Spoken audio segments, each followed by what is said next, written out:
வணக்கம் நண்பர்களே, எல்லாம் எப்படி இருக்கீங்க? அதாவது சவுதி அரேபியாவில் சிசியாவில் இருக்குது இந்த ஹோட்டல்.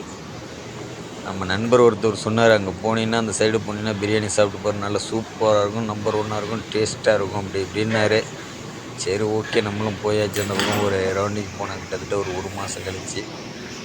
அவர் சொல்லி என்கிட்ட ஒரு மாதம் ஆகுது. சரி போவோம், இன்றைக்கி ஒரு பிரியாணி ஆர்டர் பண்ணி சாப்பிடுவோம் அப்படின்னு சொல்லிட்டு ஒரு சோடாவை ஆர்டர் பண்ணேன். சோடா கொண்டு வச்சார். ஒரு பிரியாணி ஒன்று ஆர்டர் பண்ணேன். பிரியாணி வரும்னு வெயிட்டிங்கில் இருந்தேன். சரி, ஓகே, லேட்டாக வந்தால் தான் டேஸ்ட்டாக இருக்கும் அப்படின்னு சொல்லிட்டு ஒரு வழியாக வந்துருச்சு. அதை எடுத்தேன். பிரியாணியோட அப்பளம் வந்துச்சு. சரி, ஓகே, அப்பளம் கொஞ்சம் நல்லா தான் இருந்துச்சு.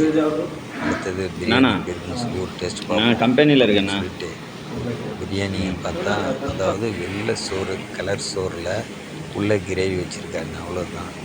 கிரேவி தான் டேஸ்ட்டாக இருக்குது. இதுக்கு பேர் பிரியாணின்னு நம்ம சொல்ல முடியாது இல்லையா?